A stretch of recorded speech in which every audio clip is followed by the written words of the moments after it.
Hello, beautiful humans, and welcome to the Mental Wellness Wake Up Show, a weekly podcast where growth minded, creative people come to learn best practices from both spirituality and psychology that create lasting well being. I am your host, mental wellness expert, improvised acting teacher, therapist, and coach, Dawn McMillan. Let's get to it. Hey, beautiful humans, this is Dawn, and I am very sneezy, so I'm hoping not to be interrupted by sneezes. Thank you so much for being here. Thank you so much for being here. You sharing your time with me means so much. So much. It's one of the highlights of my week. So thank you, thank you, thank you, thank you. And if you would be so kind as to share this podcast with at least one other person who might benefit, and or leave a 5-star review. It really does make a big difference, and it doesn't take a whole lot of time. So thank you for that. What's on my mind and what I want to share with you is a concept that anyone who's studied social psychology will be very familiar with. And it's about the degree to which our identities are created by our roles. What do I mean? So there was a famous experiment, the Stanford Prison Experiment, run by my advisor, Dr. Phil Zimbardo. And what it showed was the way in which people are changed by the roles that we put them in. They grabbed a whole bunch of ordinary college students, none with any particular mental disorders, just average college students, and randomly assigned them to two conditions: prisoner or guard. And the experiment had to be cut short because in just a few days, the prisoners began to act defeated and was sort of looking for confrontational, and the guards started to become abusive. And this was a pivotal study in social psychology because it began to question our extreme, if you're an American, our extreme individualistic interpretation of behavior. We think that we behave the way that we do because we are choosing to, because of our own personalities or whatever attribution we want to give to it. But there is definitely an effect that how people are treating you or perceiving you, or the role that you are assigned, affects the way that you behave.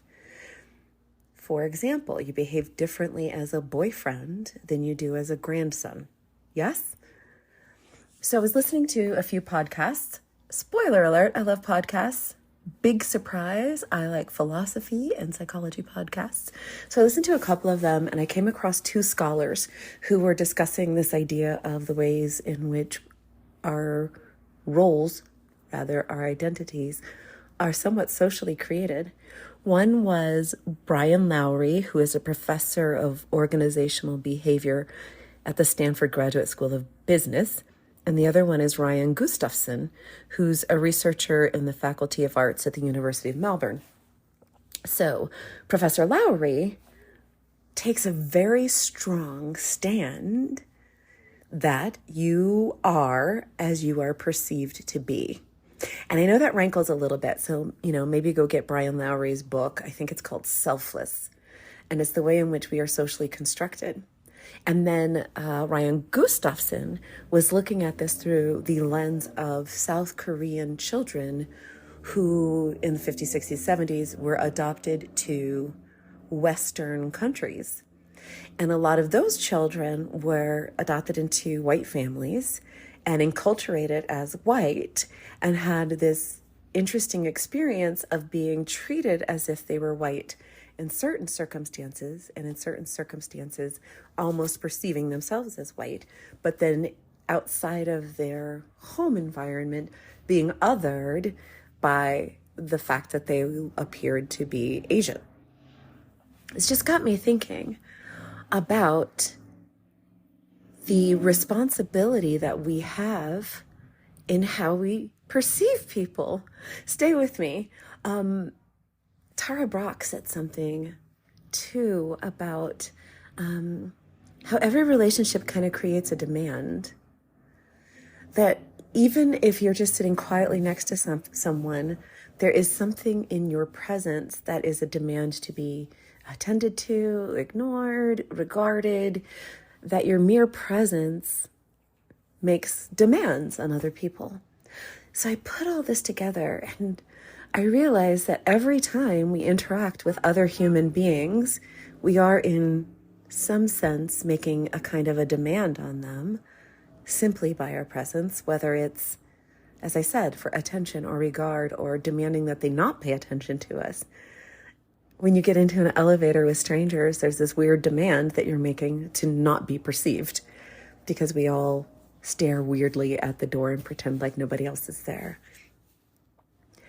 And if it is true that a great deal of how we are is based on the roles that we play and how we're being treated and perceived, do we have a responsibility for how we are perceiving other people? If I walk into a room and I treat you like you're the most interesting person in the room, for all intents and purposes, you are the most interesting person in the room. You could argue that there is some, if we all took some sort of test on the interesting survey, that there might be someone else who's objectively or measurably more interesting, whatever that might mean. But for the duration of our interaction, you are being perceived as interesting. You're being cast in the role as interesting. And therefore, there is a way in which you will fulfill that role. You will perceive yourself as being interesting and you will start to behave as someone who is more interesting. Does that make sense? One of the interesting effects in the research that Ryan Gustafson did on the South Korean adoptees, transnational adoptees, was how a lot of them, when they went to South Korea, said that they felt relaxed and enjoyed being anonymous, blending in. There's a way in which, and I'm very familiar with this as a Black woman who often moves in white spaces, where your presence is always noted. You're always standing out. You're always being sort of acknowledged in some way, whether it's positive or negative, othered, or however it is. There's always the sense of sticking out in some way or another. There's a phenomenon I've noticed in certain situations where you can actively feel people trying not to look at you. I was at church, a predominantly white church on Martin Luther King Jr. Day, and you're talking about Martin Luther King, and I could just feel people trying so hard not to turn and look at me. Like you could feel it. And so the sense that we have of, to talk about the South Korean adoptees, that feeling of just blending in, of just being one of the crowd, was actually kind of a relief for many of them. After growing up in, Norway or wherever it is that they grew up, and always standing out and having that conflict between how they were perceived in their families or inside their own hearts, right? Feeling like, I think one person was quoted as saying, I feel very Norwegian on the inside, even though they looked very Korean on the outside. So there's this way in which we perceive ourselves, and we think that is this thing that is real, that our perceptions of ourselves is this real identity. And we underestimate the way in which it is constructed by the interactions that we have with other people. We underestimate that. So I return to this idea of, could you be a gift to the people around you by how you perceive them and helping them to construct an identity that is more in alignment with their values, more in alignment with peace, joy, love, prosperity, abundance, wholeness. Take blonde women, for example.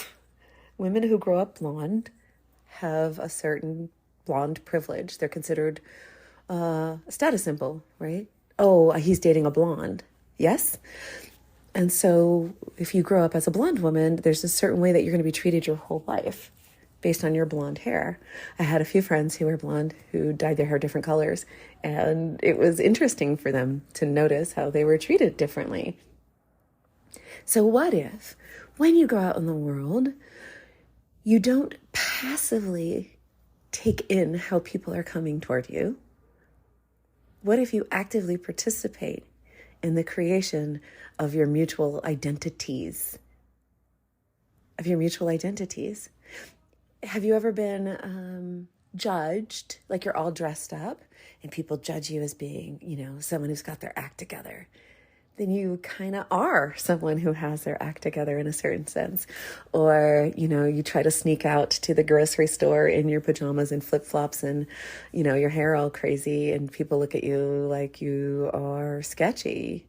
In that sense, for that moment, for all intents and purposes, you are sketchy. Now you feel inside your heart, you're like, I'm not sketchy. I just, I didn't bother to brush my hair. But because the perception of you is going to impact the way everyone else responds to you, which will then affect the way that you respond to them, you are co-creating your social identity. It's kind of fascinating when you think about it.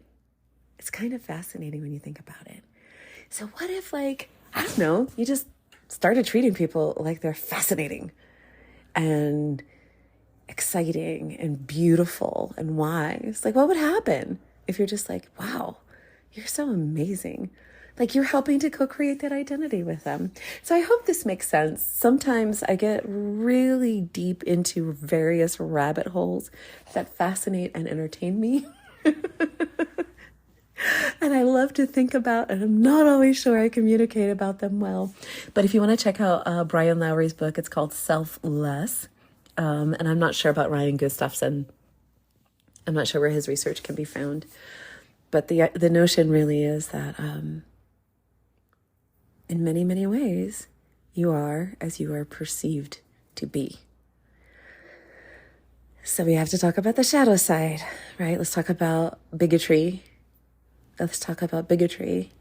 If you are perceived as a threat because you are a black man walking down the street, that's going to affect your life in a significant way. If you are perceived as object because you're a female-bodied person walking down the street in shorts, that's going to affect you in a different kind of way.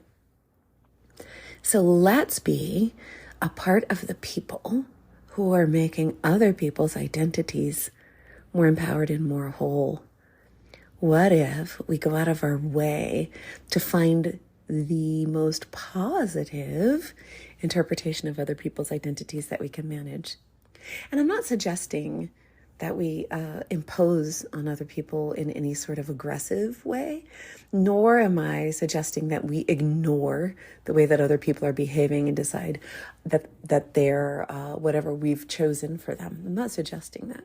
I'm just saying, what if when you're walking through the aisles of your local grocery store and someone walks toward you averagely dressed and, just doing their grocery store thing, you conscientiously decide, well, wow, look at that really beautiful person.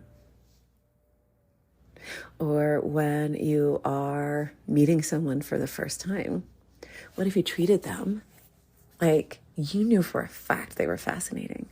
What would happen? Okay, so this is my thought experiment for this week. You are amazing. You are amazing. And you fulfill so many different roles.